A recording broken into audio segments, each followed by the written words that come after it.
Purdue ends their season in a heartbreaking loss, a game that many people didn't even give Purdue a chance to be in at all. They find a way to claw and fight, lose by 2 ultimately, though, to Houston to end their season in the Sweet 16. We'll break down everything you need to know from this game right here on Boilers in the Stands.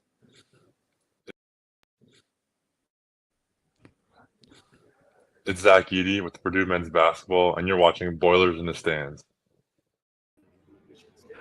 For anybody watching live, one, appreciate you tuning in. And then for anybody else that's watching later on video, that is what happens when it's 1:04 a.m. and we are starting this preview or post-game show. So appreciate everybody tuning in and all the support this whole season.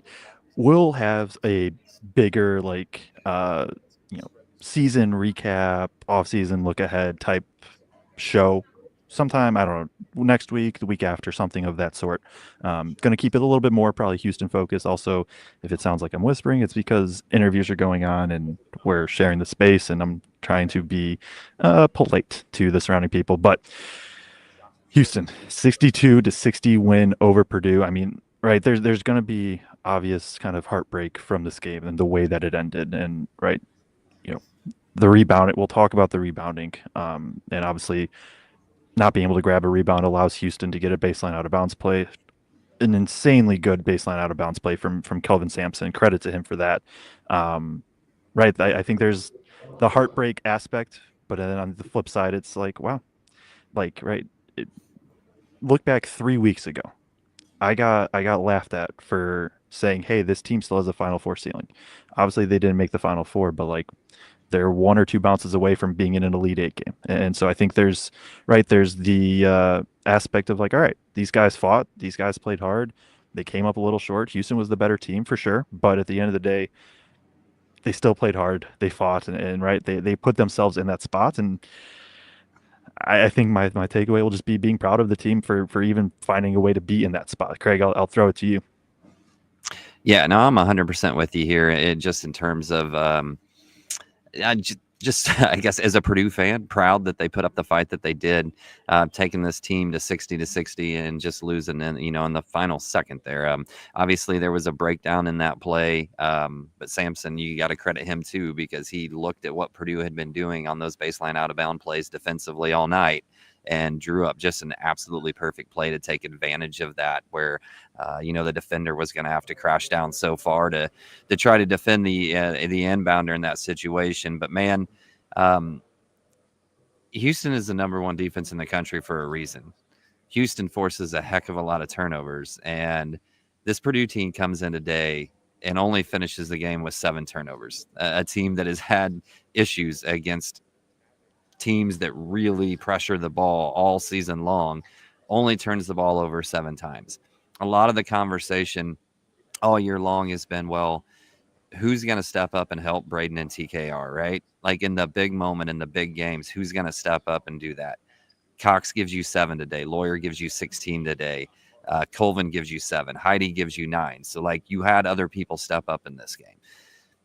One of the other big questions was the rebounding, and the rebounding is what got them, right? Against one of the better rebounding teams in the entire country.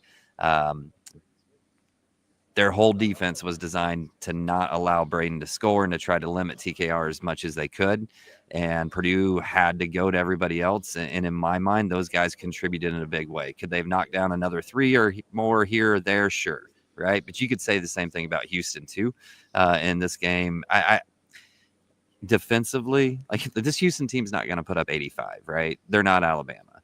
But what Purdue did defensively in these last 3 games, to me, after problems at the end of the season, was just really an amazing effort to me over the course of these last 3 games. And obviously it's heartbreaking. You hate to lose that way. Purdue's been on the other side of that before, where they've won in the last second also, obviously in postseason games. And sometimes it's just kind of the way the ball bounces.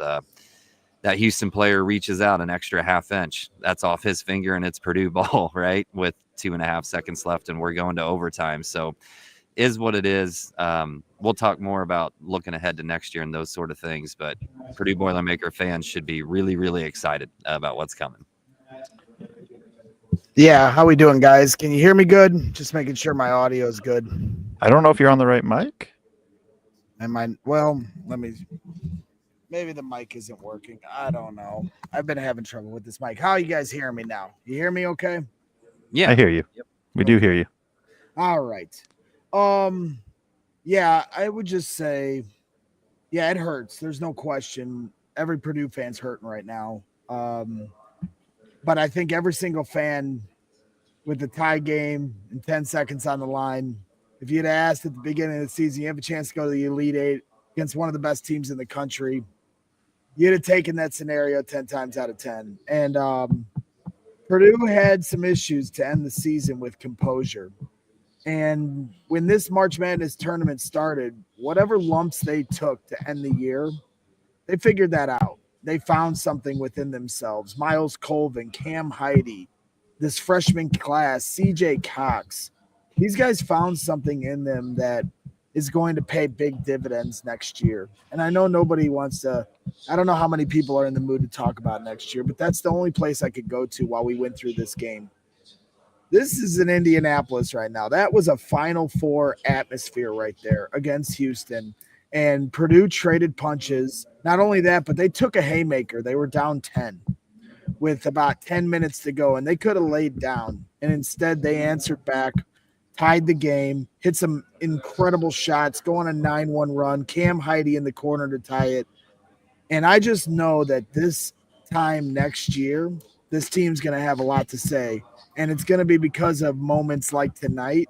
They're going to build this team's moxie, the toughness, the composure that you need to win a Final Four, to win a national championship. The biggest takeaway I had from this game was, damn, let's fast forward to November 1st, because I think this team has a real chance to win a national championship next year. Yeah, 100%.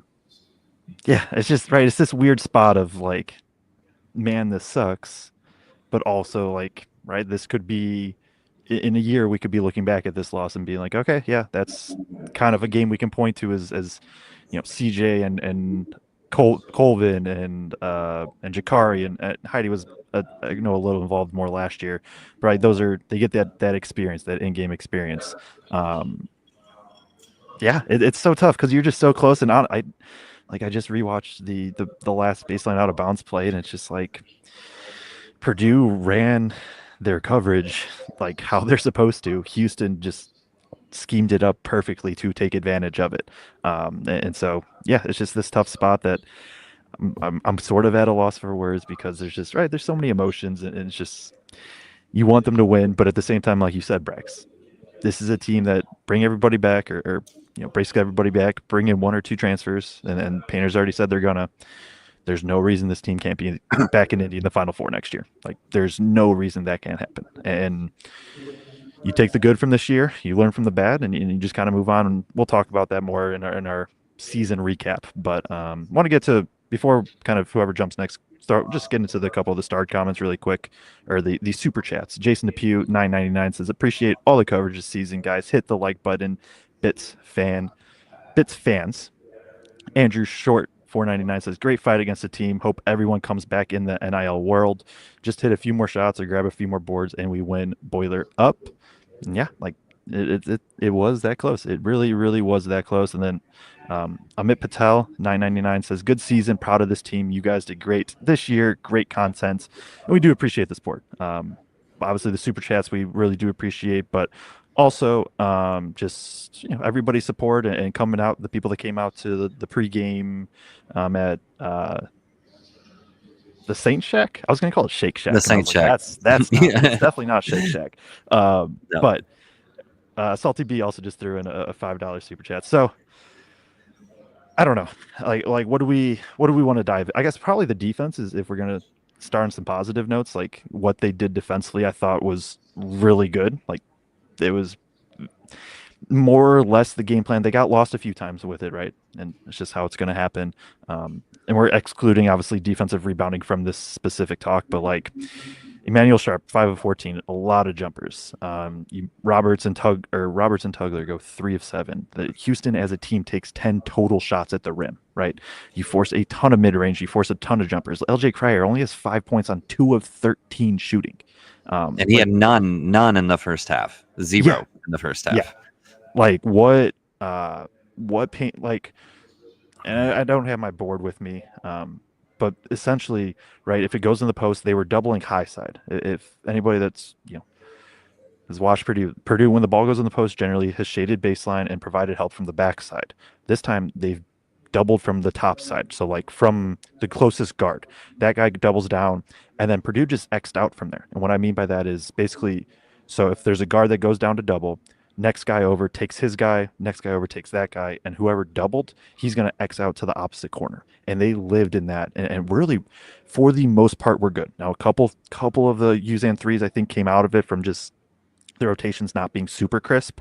But like that was kind of the concept of like, all right, switch guard stuff, double, help in, and then just kind of X out from there, where, all right, we're going to live in rotations because our rotations are going to be sharp and we're going to be fine. Like, we're going to run these guys off the line. And if they take mid-range shots, great. And they take a ton of mid-range shots. It's who they are offensively. So, right, like that's from a schematic standpoint, that's really what stood out to me. Is just the rotations I thought for the most part were so good. CJ obviously from the jump was just super disruptive, and both on ball and just I mean everything in his game. We'll talk about him, but that was right. That was one of my biggest notes defensively. Is I thought the guards rotating and Xing out was just so on point for 90 to 95% of this game. Yeah, me too. And I thought obviously an incredible game plan by Painter in terms of the way they were going to defend. And I said something to you at the end of the first half about how few points the two bigs had. And like watching film, those two guys got to that little like 5 to 8 foot push shot just over and over and over again in every game I watched. And they hardly got any shots up at all in that first half. And the ones that were difficult and were challenged. CJ gets that early steal to kind of set the tone pretty early in this game with the outlet to Braden, and thought he was pretty good defensively through most of the game as well. Colvin gets that big steal right after, I think we turned the ball over on the alley dunk, maybe. No. It was one of the two calls. I thought the refs were really good tonight. I know some people didn't, but I thought there were 2 blown out of bounds calls late in the game. If we're going to take the totality of the 40 minutes, foul calls, that sort of thing, I was fine with everything. But there were 2 out of bounds plays that they got wrong from what I could tell and watching it back. But Miles steals one of those, I think, right on the next possession. So, ball don't lie kind of situation there as far as that goes. But yeah, I mean, I think you have to start there.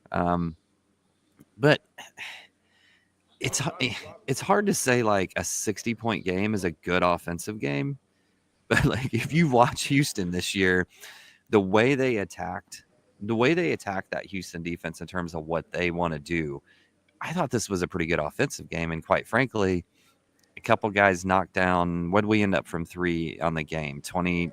8 of 27. So yeah, 30%. Like there's I'll throw up the stats for everybody. There's 5 or 6 wide open looks from 3 that, the rebounding was why they lost this game. But if Purdue just knocks down a couple more threes, this is Purdue's basketball game. So like the way they went about attacking it, I thought was really impressive as well. There was a point in time in the second half where like Braden hits TKR under the rim, just wide open on a pass. And then the next time like zips a pass out to Colvin for a corner 3. And it was like he was kind of figuring it out. He was getting guys the looks he wanted to get at that point. Almost every play down for the most part, but sometimes we just miss some shots. Yeah, and sometimes it's going to happen. There were still some big time shots. Obviously, the Heidi 3 is going to get washed away with everything, but I mean, can't say enough about. I couldn't believe you threw that pass to start with. I was like, there's not enough time. Like in my head, I'm like, there's not enough time. And then just bang. Was that Braden that threw it? Yep. Or TKR? Braden, yeah. No. I mean, do we want to jump to Braden? I know we're sticking on restart on defense. We need to talk Braden. Yeah. And also I do want to throw out the defense. Like, yeah, the defense, one last thing. The rebounding. Like, yep. it wasn't great. The negative of the night. Yep. The defense was not good. And I don't know if there's too much more to add besides it just wasn't good. So, yeah, but jumping to the offense, Braden, 15 assists, only 3 turnovers against the number 1 defense in the country, a defense that forces a ton of turnovers, a defense that scheme has given Braden issues even early this season. Penn State, like, it's a similar, right, where it's just really high hedge, and Houston was even more aggressive in it of basically just, hey, if there's a ball screen, we're doubling, we double you. Like, you are not shooting this ball, you are passing it. And for Braden to come away with that, for the only 3 turnovers, and he didn't get many looks just because Houston had 2 guys on him, but 15 assists to go along with it, like, was just some of the ability that, especially late in that second half, it felt like when Purdue made that final push back, there was a few times he just kind of was like, all right, TKR, come on up here, and then set the screen, and he knew he was just going to get into the paint. And once that was happening, just he was moving guys defensively. Like the one where he hits TKR underneath the rim, he comes off that screen. I mean, I'm getting giddy just like talking about it, to be honest. Like, he draws the big outs, 2 on the ball. Now essentially, I wish I had my board. There's 1 to the left, and then that defender stays, and then there's whoever it was, I think Heidi in the weak side corner, and TKR rolling, and that's a 2-on-1, and he just moved that defender with his eyes, saying, hey, I'm throwing this to Heidi, I'm throwing this to Heidi. As soon as that defender took 1 step toward Heidi, bullet pass to TKR on the roll right underneath the rim. It was just some unreal passes that he was making and decision making. Yeah, and I know there were some fans saying like, hey, I saw people on social media like, shoot the ball. He never forced it. He stayed under control. He knew when to do the skip pass to Miles or Cam, like you said, the short roll to TKR, the no look, bam, when they needed it most. And, it's just, he's just a true floor general. And, you just have to give these guys a lot of credit. It's hard, when you lose this close, it's that weird conundrum where normally, like, I feel like you'd be devastated, but it's just hard to be. It really is. Like, the biggest takeaway I have from these guys is just like, how can you not be proud of these dudes? Like, as a fan or whatever, or as an analyst or as a head coach, I crutched my ass over there to get a question into Painter this year. I had to get one. And, for me, I just think this, like I said, the story of the day is, or at least this March Madness and the moral of the way this season ended was composure. I think this team has shown a lot of composure. And you talk about the experience this freshman class had. I don't know how much you guys have talked about it, but my Lord, CJ Cox, what a game. Lockdown. Like, he is locked down. And I am extremely excited for this team to take another step next year. Sucks they lost. Who knows if they had to beat Tennessee or not, but they gained a lot of experience here getting into the second weekend and playing a national championship caliber team where, they stood toe to toe with them. And Painter said, you're going to have your ups and downs through a season. And, if you don't, that means you've won 35 games in a national championship. And he said he felt like the biggest turning point for this team was when they played Texas A&M and Auburn early in the year. And a lot of people may have thought, well, maybe they're over-scheduling in their non-conference for a team that wasn't ready. But at the same time, if you don't, as he said, if you don't test yourself and understand where you're at from the standard, then you'll never know how to play in a game like you did tonight. So expect this team to have another loaded non-conference schedule, and then expect this team to make another deep run next year. Yeah. So I'm really quick, really. I have somebody mentions the stat. I just lost it. But Braden, I'm gonna pull it up, whoever it has, and give you credit. But Purdue made 11 second half field goals. Braden had 11 second half assists. That's nuts. And 1 turnover in the second half. That is nuts. Yeah. So I got to ask Joe and Greg too, I guess, here. There's a lot of chatter, especially after I said I didn't have a problem with the refs in this game, about the refs in the comments. So you want to make any comments, Joe, one way or another? I mean, there was a couple tough calls. Those calls were very tough, but right, it's one of like I think there was a couple like very tough calls, but right, you know, I'm also I understand enough. Like maybe there was a call at like 6 minutes in the first half. I don't remember at all. That went Purdue's way, and you forget about those. But I don't know. Aside from that, grab a defensive rebound. You won't put yourself in the spot. If my internet's lagging, just let me know It's or all kick of me us. off. It's good. Yeah. Okay. Well, I would just say in terms of the officiating, whatever. It's a wash. Clearly, I don't have as much of a problem with the fouls or no foul calls, however you want to dice that up. The out of bounds calls that were clearly off Houston, like they were very clearly off Houston. They happen fast. I get it. It's a fast sport. They were clearly off Houston. They call it off Purdue.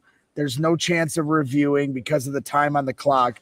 And it is kind of ironic for as much as we review in basketball now, in college basketball specifically, when there's something as clear as day as that, you can't review it. So I get fans being extremely frustrated.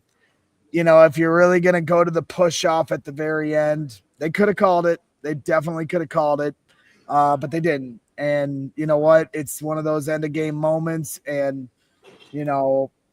if they had called it, I wouldn't have blamed him because he did extend his arm, but it didn't go in. So that's not really what defined the game. It was the inbounds play and Purdue not being able to recover. It was a great call by Kelvin Sampson. It was a great play call. They knew you got to guard the inbounds. And I understand Braden is going to make sure LJ Cryer isn't going to get that game winning shot. So he comes off his guy. CJ tries to recover, but you can't leave the inbounds guy. You saw it with the Lakers, against the Bulls. You let that guy go even for a split second, let them get the ball in their hands. You're asking for trouble. Yeah, I mean, and when I watched it back, right? So Purdue's inbounding defensive scheme in general is when somebody like gets a screen and then there's like a pin down, whoever's guarding the ball then switches out to take that guy. So right, you staying in front. Whoever was guarding the guy getting screened, he then takes the ball. In this case, Braden's on ball defensively against the inbounds, and instead, right, usually those pin downs are coming towards the strong side corner, like the corner where the ball is. This time, Houston flipped it to out, like the other way, and so now Braden gets caught where it's like it's a really long closeout, and like basically TKR takes half a step to kind of just show a little bit to try to make it not an easy pass. Braden's getting there, and their big slipped. I forget who it was. I don't know if it was Tugler. I think it was Roberts. He slips a little, and so at this point, right, you have Braden and CJ essentially both guarding Cryer away from the ball. The big slips, and that's where you just get that touch pass because, like, right, CJ is supposed to get back, but the way that Houston drew it up, you're so far away. It's like it's not like yes, CJ is supposed to get there, but like he's not going to get there. And so I would have been curious to ask Painter like the thoughts on it, or maybe somebody did, because that is their principle, that is their rule. They followed their rules. Houston was just schemed it up perfectly against it. Painter did address it, but it was as I was crutching up, so you'll have to go back and listen to it later. Okay. I would say when we talk about, I didn't know if you wanted to add to that play, because I wanted to move to what I felt like were two of the more pivotal plays in the second half. But if you had anything to add on that inbounds play, Kraig, go ahead. Nope, go ahead, Greg. Yeah, I mean, normally we do our plays of the game, our moments, our best, what we thought were our favorite moments of the game. But, in a loss, you're kind of looking at what could have been. I know somebody just mentioned the Jakari Harris missed bunny. I don't know if he was trying to dunk that or lay it in. That was definitely a big moment. But I felt like the two biggest moments that really could have been a surge of momentum where Purdue could have taken over this game were Braden going for the half-court lob to Miles Colvin. It was reckless, but I loved it. He didn't complete the pass. It sails right over his head, and they can't get it. It's a turnover, and they hit a three going back the other way, so it was a 5-point swing. But if he connects on that alley-oop to Miles, this place – the roof comes off this place, and Houston would have been in a lot of trouble. So I don't hate the moxie. I really don't. It was a crazy ass pass, and it didn't work, and it bit them, but I just loved it. And then the next one was Fletcher Lawyer taking a three in transition. That's what is this for me. It's like, I don't know. It's maybe this is just my rationalization as a fan, but like I just feel come away just like so impressed in that moment for Fletcher to take that three in transition. Yes, he missed it, but they were going for the throat. They recognized the moment and they knew they had him on the ropes, and they weren't playing scared. That's the number one thing I hate when I watch teams I root for in any sport. I hate when you play scared. Go for it, and this team, they went for it. It didn't work out. Houston is obviously a very good team, and Purdue had to play a perfect game in a lot of ways to try to even have a chance to win this. But I just loved the aggressive killer mindset to try to go for it at the end. And they almost got him. And at the end of the day, they just fell short. Yeah. And I mean, I think to that point, like, especially in the first half, because like Fletch and Braden and TK are always going to be aggressive, but like you saw CJ jump out and get aggressive real early in this game. You saw Miles putting up shots and being aggressive about hunting it. He gets to a mid-range twice tonight. We've only seen that a few times all season. Cam does a head fake sidestep three in the second half because he's knocked down a few, trying to that was the only one I was a little frustrated with, because if he one more pass, Fletcher was wide open at the top of the key. But I still, to your point, aggressive mindset. Yeah, and we haven't seen it necessarily at all points of the season from those three guys, or throw Jakari in there either. So, I to your point, I think that's huge what we've seen in the last 3 or 4 games in terms of, and really for Miles and Cam, the last 3 weeks of the season. They were month and a half, really. Yeah. So I think those are all things that they can springboard off of going into next year. I'm not sure where Joe went, but we'll just keep right on and rolling along there, Greg. He's walking. Yeah, he's walking back up here. I think he went to the food table, grabbed an orange, and chucked it at somebody. He needed some water. H2O as I drink my diet Dr. Pepper. Yeah, hit that like button while you're hanging out. We appreciate all of you. Shout out to the good people over at the Saint Shack. We had a great turnout for the meetup down here in Indianapolis, and we really appreciate everybody's support to this program, everybody coming out to the meetup, and those people at Saint Shack were great. It's a shame that we weren't able to run it back for Sunday, but I have no doubt we'll be back down here this time next year for a Final Four run, and those will be some pretty big parties. So I'm looking forward to that. But yeah, please hit that like button, subscribe to the channel. We appreciate everybody. Maybe if we got a few more super chats to get through, and then we'll pivot to wherever you guys want to take it. I don't know which ones you guys have read or taken off the screen, so I'll just pull up a couple here. Andy Buck, $10 super chat saying, "You guys are the best. Keep up the good work. Boiler up." SLK Boiler, "I'm not heartbroken. I'm proud of how hard our guys played. Thank you, Boiler in the Stands, for a great year. Appreciate you, SLK, as always." Daniel Edwards, $1.99 super chat. "He was fouled on the rebound. Actually admit it." I don't know which rebound he's talking about. Could have been when Caleb first came down with the rebound. I think he's talking about the last one with Heidi. I think people are wanting a foul on that. Yeah, well, it's hard to go after the refs. I mean, the 2 out of bounds that were clearly out on Houston, I can be frustrated with that for sure. And maybe the push off. If you want to talk about the push off, that's a tough spot for, if the shoe's on the other foot. That's how I always try to look at things as a fan when it comes to calls. And I know we have a couple people that have officiating backgrounds that watch this show, but for me, the way I always look at it is, how would I feel if that's the call they make against my team? And I don't know, a push off to end the game. If they'd have called it, I certainly would have been excited. It would have been a great play by Braden. It certainly was this close to being a legacy game for Braden Smith. This damn close, and maybe could have been what would have led him to a potential National Player of the Year next year. It would have been that kind of moment for him. And he still has a chance to do those things next year. I'm excited for it. Heather Garrison, $9.99 super chat. Thanks for all the great content. Makes watching more enjoyable when we know what to look for and helps to understand what needs to improve to win. Blaine J coming in here with a $50 super chat. Appreciate you, Blaine. That means a lot. Thanks for a great season of coverage, boys. Appreciate the hours of analysis. Now I need to work some overtime. Feel that for sure. Gary Basket, we appreciate you. $20 super chat. Thank you very much. I was extremely proud of Purdue this year, and the three of you did an awesome job too. I will have another flag for you to sign next year in Indy if you will. Of course we will. And my good friend Chubbs, he's in here. You knew he's going to. Diehard Illinois fan and a good friend of mine who's always going to come at me. He said, in fairness, Greg, I gave you a little time, but the GIF has been posted. He always throws me the stone cold laughing GIF when he knows I'm in my misery.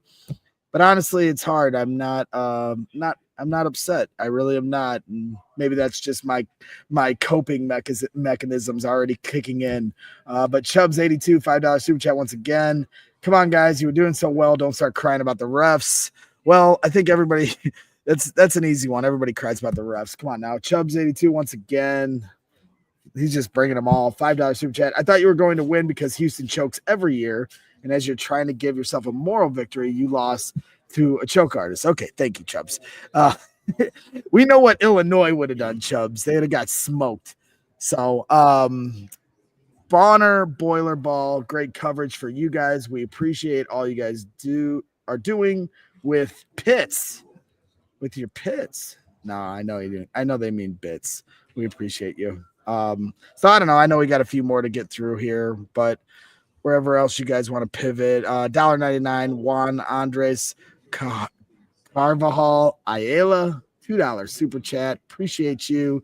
And then Bill W with a $10 super chat. Over the last 2 years, you've taught me more about basketball than I've learned in the last 40 years. That's the ultimate compliment to these two. Kraig and Joe have done an unbelievable job, and I feel the same way, Bill. They've taught me a lot about the game as well. He says, thanks. We need to not be spoiled by last year and understand how great getting as far as we did is. It is a realistic perception on this. You lose 4 seniors last year. You lose Mason Gillis, Ethan Morton, Zach Edey, and Lance Jones. You lose a 2-time National Player of the Year, and this team bounced right back, got right back into the Sweet 16, and this is definitely going to be a springboard to a really special year next year. So the golden era continues on. Tom Primo, $9.99 super chat. Thank you, Tom. Appreciate you very much. He says, appreciate you guys. The last couple of years following the team has been a blast, and you guys have become part of the overall experience for me. Thanks. So amazing words. So I don't know where else you guys want to take this. I know it's late. I certainly want to give our fans their just due. We're all kind of, sulking a little bit. This is a little bit of a therapy session. It is also 1:30 in the morning or something like that. So I don't know.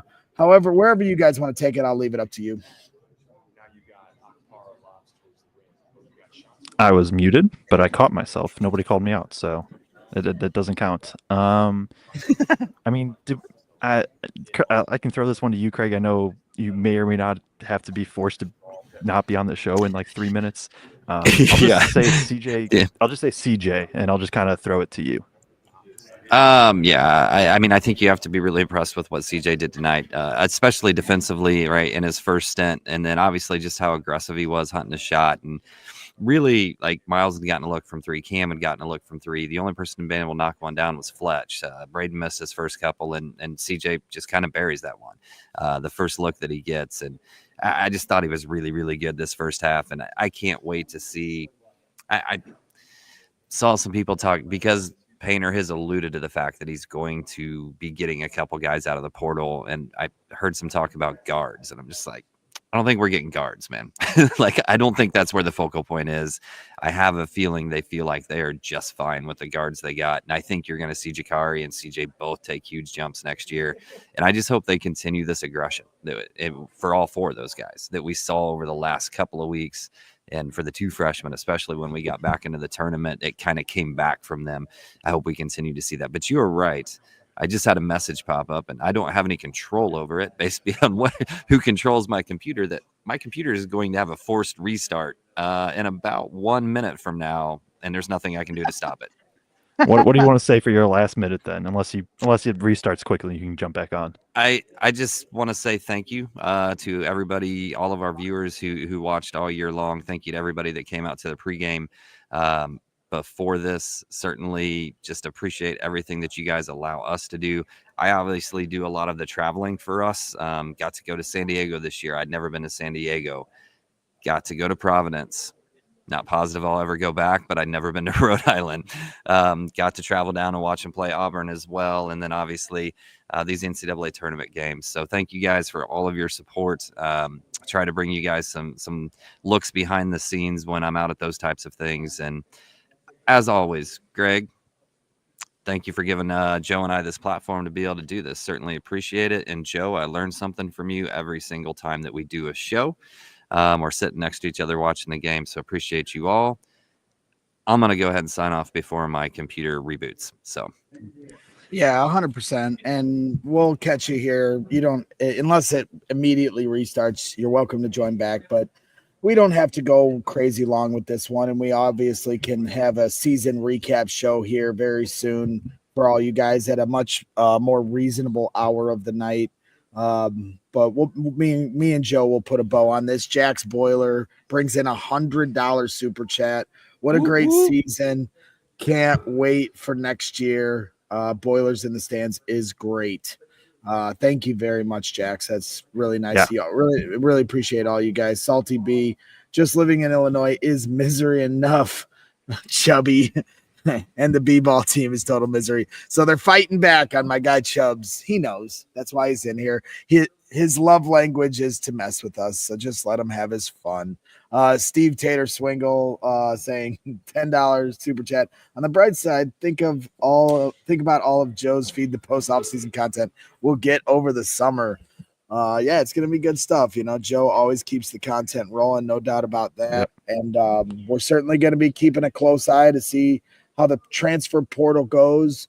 You know, I don't have any concrete information in terms of what the speculation that's been going on around. But I also feel pretty strongly that you're going to see a very familiar team here next year. I'll leave it at that. We'll let the transfer portal, we'll let, you know, the chips fall where they may and let that speak for itself. But from everything that I've gathered, it seems like we're going to have a very similar team and potentially certain, you know, spots with a bit of an upgrade. So it'll be interesting to see, you know, how this team comes back. I mean, who is the red shirt here? Help me out, Joe. Jacobson. Oh, not just Jacobson, but Jack Benner. Benner. I know there was some excitement for him because he's a dead-eye shooter. He didn't get, you know, we didn't really get to see anything, obviously, of him this year. So it'll be interesting to see, you know, what his role or how he can find his way into the offense. But we'll be covering all that here this offseason. And it'll be interesting to see, you know, if they go to the transfer portal and look for a big. You know, you got to give Will Berg a lot of credit for the way he's played here the last 3 or 4 games. I don't know if they, you know, are going to continue on with some long-term plans for him and try to elevate his role. I thought what he did was very admirable and got a lot of respect for him staying mentally in it, even though he wasn't getting a lot of minutes early. And then look at how many important minutes he played tonight, right? So, you know, I give him a lot of credit, but there's a potential that maybe they do try to find another big to add to this, you know, to get some more rim protection. But then, as you said, Daniel Jacobson will be coming back as well, and he certainly has a lot of talent that speaks for itself. So it'll be exciting, Joe. Yeah, no, it will. And right, keep the core. There may be 1 or 2 pieces that leave. You bring in a couple guys, get Jacobson back healthy. You get, you know, Burgess is a guy we haven't mentioned, obviously, because he hasn't really played, but Burgess, Harris, Cox, they take jumps. Like, the formula is there for a very, very good season. Like, I wouldn't be surprised to see Purdue pick to win the Big Ten in the preseason. I would not be surprised to see somebody like Braden Smith or TKR to be picked to be a preseason National Player of the Year. they're gonna they're going to fill the holes in the board.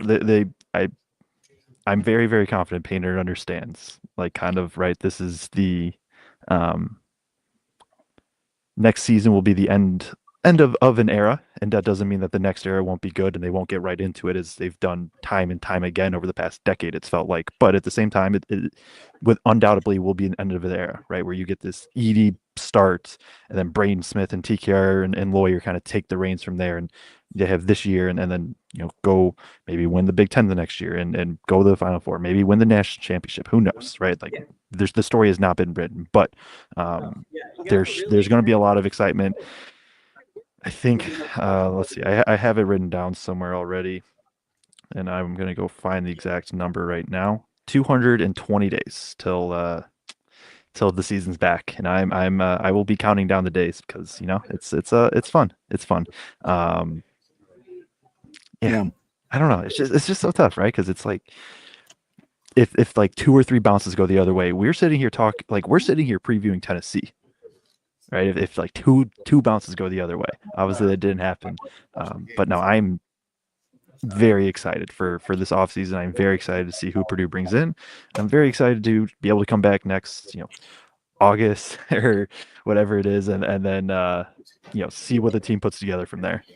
Yeah, I mean, they lost to St. Peter's in a close one in the Sweet 16, right? St. Peter's, obviously that one hurt a lot worse, because that's a game you just can't lose. Tonight, they were playing with house money. They almost cashed that money in. But there's two of the last 8 years where they could have had 2 more Elite Eight appearances right there. They're on the cusp. And then obviously Virginia, so close to a second Final Four appearance. But that's what I mean. Like, Chubbs or the USC person in chat or whoever, they can have their fun. They can say whatever they want. It doesn't bother me, because I see, if you can't see how they are knocking on the door, they are so close here. And it isn't like so close that it pisses you off. Frustration, maybe it does for others. I just find myself so encouraged by how close they are and how they're knocking on the door. And I just know, because I believe in Matt Painter and I believe in this program, that if they just keep knocking on that door, eventually it's going to break through and they're going to win a national championship. I truly believe that it's going to happen. And next year if last year wasn't a prime year to win it, and they came very close to getting there, if not for having a powerhouse in UConn with a lot of talent, next year is very similar to what we had last year. And yes, winning the Big Ten will be a big point of emphasis. Braden Smith winning National Player of the Year will be a big talking point for media heads and fans. But honestly, for me, I think the biggest thing for next year that I hope this team can find a way to get done is a number 1 seed. And we talked about that last year with last year's team, how important that was in Zach Edey's final year to get that 1 seed, try to get the path of least resistance to make your path to the Final Four a little easier. And if they can get a 1 seed next year, potentially start in a city like Chicago and work their way to, Indianapolis, that's the other thing. I don't know if it was said tonight. The crowd here tonight was crazy. It was one of the best atmospheres. I know everybody talks about the Tennessee and Virginia games, from the, in 2018 or whatever year that was. But the atmosphere here tonight was just ridiculous. Purdue fans showed up in such a big way. And that was another awesome moment, to see the fans show up the way they did. And if Purdue can get a 1 seed next year, far long ways away, but if they could find a way to have home court all the way to the national championship, like, this fan base is just going to really take advantage of that the way they did tonight. They had Houston on the rope. Everybody had Houston on the ropes. And, good for Houston. They stuck in there. They made some great plays. They are hounding defense. We talked about it, Joe. The offensive glass, it's one of those things where, that you can't let them get offensive rebounds. There's literally nothing you can do to stop them. They are so long and so athletic. And for whatever reason, like, every miss they have is like a high rebound, like, you know what I mean? Like, the way it caroms off the rim. So, like, they're primed to, like, just jump up there's nothing you can do from a boxing out standpoint. Like they're getting those rebounds and they're going to kick out and drill the three. TKR picked, and I'm glad that, first of all, I'm glad the dude, I forget who it was. I'm glad the dude's okay. I think it might have been Wilson. TKR picked up a foul because the dude jumped over him to get the ball. Like he like literally cleared him, and like he barely, or didn't literally clear him because his foot like nicked TKR's shoulder, and then he goes fall. It was the hard fall, and I'm again glad he's okay. But like that's what they do on the offensive glass. I will say, like, right, previewing Houston, and there's a couple other teams recently. Or it's just, and it was, I've dove into their film more and stuff. It's just like, oh man, from just my personal basketball philosophy, it's just like I almost just like fell in love with rebounding again. It was just like, oh man, like it's just like demoralizing if you can just be the team that can go do that. Obviously, Purdue has been the team in the past, and they're gonna go try and get some guys that do it for next year. But yeah, like it was, you know. The single biggest negative, right, is they allow 16 offensive rebounds and 20 second chance points. I said it all week. I said the game plan and the formula is there for Purdue to win this game. But that's the point. Like that it is. But that's the point. The fact that we knew they had to keep them off the offensive glass, and they didn't do that. They out rebounded them. They got on the offensive glass. They had the second chance points, and Purdue still could have, should have won the game, because of how flawless they played in every other aspect. And I'm sorry, like, yes, they needed to keep them off the offensive glass, but from a game planning standpoint, from watching it, there's nothing they could do. There's literally nothing they could do. It's very similar to when they played UConn last year. We did a post-game show after the national championship. There's nothing to be mad about when you lose to a team like UConn. They're loaded. They're loaded, and you can talk about all, like, you know, Joe's always going to break it down and try to give you a pathway of, okay, this is how they can win. This is the formula.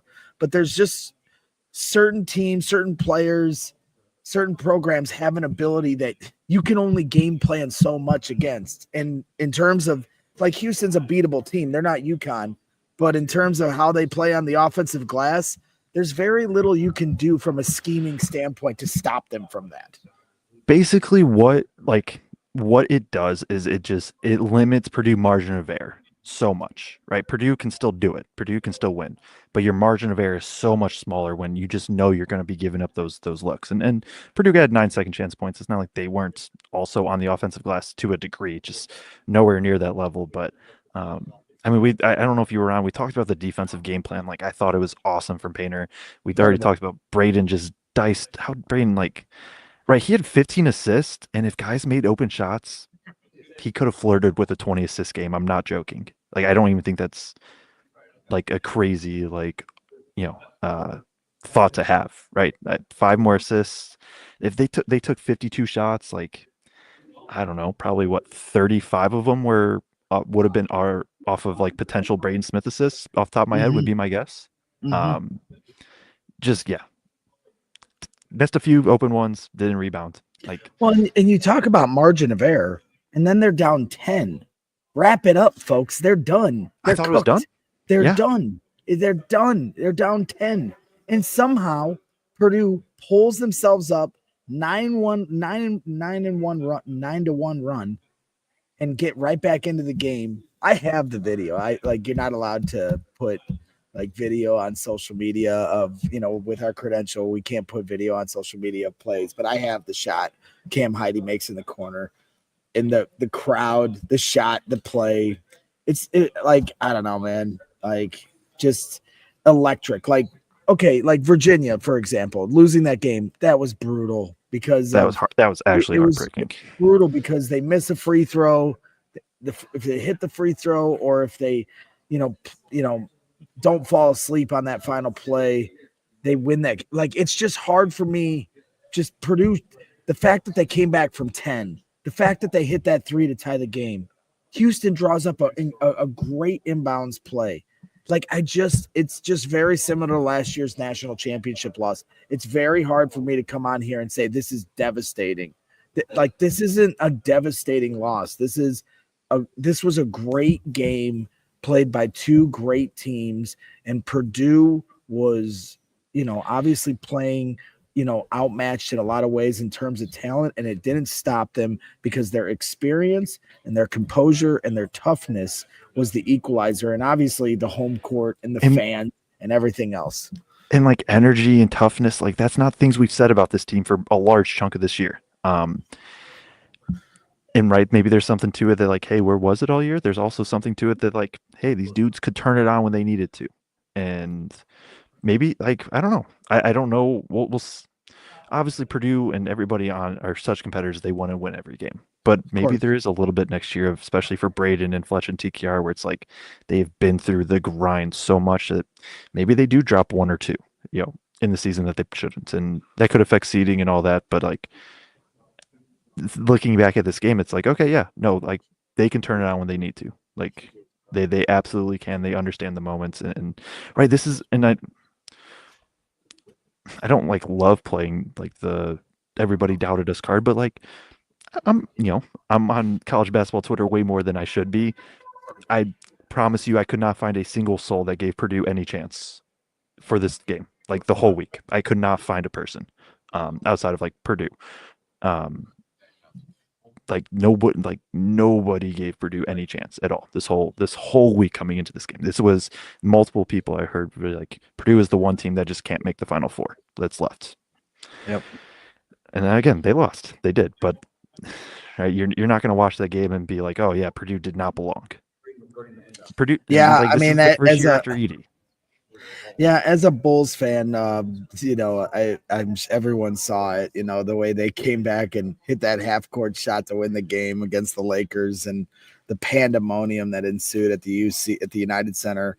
And so maybe there just wasn't enough time on the clock to create that kind of magic for Braden Smith and Purdue. He didn't get that clean of a look. At least he was able to at least get a shot off. From my angle, I couldn't really tell how close it really was. But it would have been a lot of fun, that's for sure. But it didn't happen. So we're gonna wrap things up. I know we got a few more super chats or whatever in here, and then we're gonna call it a night. And we're gonna have plenty of off-season content. We're gonna do a season wrap-up show. We'll try to bring on some players potentially that see if they want to come on and talk about it once they get a little time to breathe or whatever. We'll see if some guys will come on and talk about moving forward. Kevin Foster, $1.99 super chat. Appreciate you, Kevin. Olivia S, $9.99 super chat. Thanks for another amazing year, Boilers in the Stands. We appreciate you. And Chubbs says, I picked you guys to win. See, he's throwing a curveball. Don't fall for his bait. He's just being nice so he can stab you in the heart here in a minute. But I'll leave you guys with this, with my final thought, and then I'll let Joe have the very final thought to end the show, because Joe and Kraig really carried the weight this year, and very proud of those guys. I'll say that a million times. Anytime anybody ever comes up to me and talks about how much they love this program, it's a testament to the work that Joe and Kraig do and how they carry the rock for this show, and they're incredible at what they do. And I'm very lucky that I came across these two to be able to do a show with, and I'm very proud of everything they've put together here the last few years and how they've rounded into some very, very respectable content creators and hosts of this show. But I'll leave you guys with this. As I said, keep your head up, Boilers fans. Definitely sucks. Definitely could have won this one. Fell just short, but got a lot to be proud of with this team and the way they kind of fought back this season. They lost 6-9 to end the year, and toughness was a big problem to end the year. Composure was a big problem to end the year. And losing 4 straight, there was a lot of questions of how this team was going to be able to respond. And there was a lot of complaining to the refs, and you know what? They got to the end of the year, and I think they looked themselves in the mirror, and they get into this tournament, and I think they really showed some growth and maturity, and to bounce back the way they did, and show that toughness, show that composure, show that experience, show that talent more so than anything, and show that the smarts. This team is very smart. They know what they're doing out there, and so I'm just very proud of this team. I'm very lucky to be able to cover these guys. As somebody that covers Chicago sports, it's a pleasure to cover the Purdue basketball program. They do it the right way.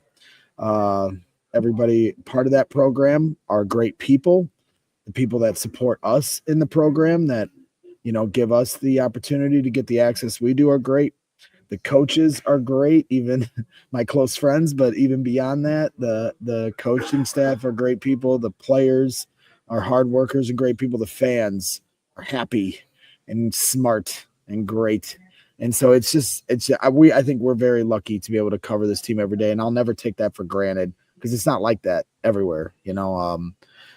Just speaking for some of the teams I cover, it can be pretty tough sometimes. And so I'm just, appreciative of everybody across the board for everything that we do here. And so thank you to everybody in the chat. We will continue to give you guys some fun off-season coverage as best we can. Obviously, we'll enjoy our summer all the same, but 220 days, as Joe said, till next year. And we cannot wait to get there. It's going to be a fun season, and we'll just continue to roll things along and give you guys all the content you're looking for. So, please hit that like button on your way out and subscribe to the channel if you haven't already. And Joe, the floor is officially yours, and I'm going to literally leave so I don't extend this show with my Midwestern goodbye. You get the final say. All right. Well, so definitely got to do the normal thank yous, and the first thank you goes out to everybody that watches and tunes in and supports and comes into all the streams and previews and just all that stuff, because I was very fortunate enough to be able to watch this game live in person because of being credentialed, and that is because of everybody that watches. Obviously, shout out Braggs for randomly. I think he said he fat thumbed his way into a me and Aiden Twitter space. If you know Aiden, you're a real OG. And just kind of worked from there. And I'm proud of what we've built this year, and then the growth, and that, me personally, I think for Boilers in the Stands, for my own Feed the Post, and just kind of where I've gone with all this. I'm hoping to be able to look back on it and really kind of be like, oh yeah, I did some cool stuff. And just kind of proud of the growth there. But it's cool. This stuff is cool. Basketball is fun. I love basketball. And basketball is really fun. So I appreciate you all giving me a platform to be able to talk about it like this. And being able to meet some of you in person and things like that. Always love interacting with everybody. Guess we'll end it on like actual Purdue thoughts. Yes, this loss sucks in the fact that Purdue was right there.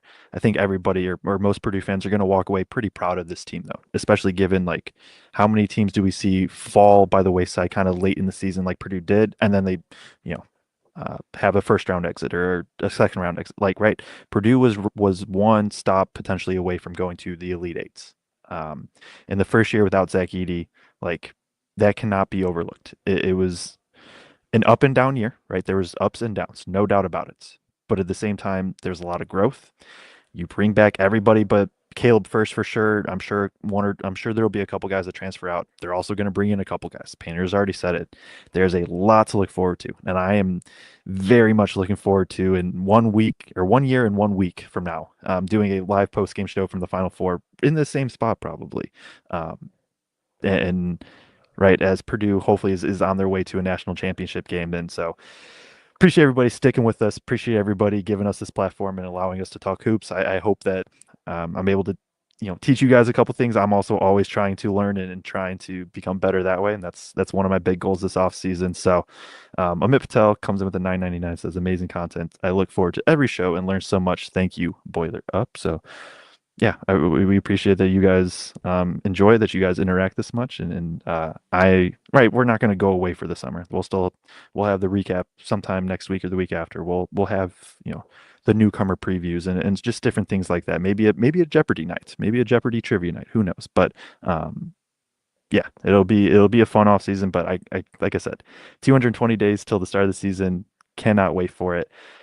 Think I'm going to end it there. I think that's a good enough Midwestern goodbye on my own. So appreciate everybody tuning in. Signing off for the last time for this season. Purdue loses 62-60, a loss that no Purdue fan should hang their head about, and definitely should be proud of this team. So we will see you all sometime next week or the week after for a full season recap. But until then, always Boiler Up.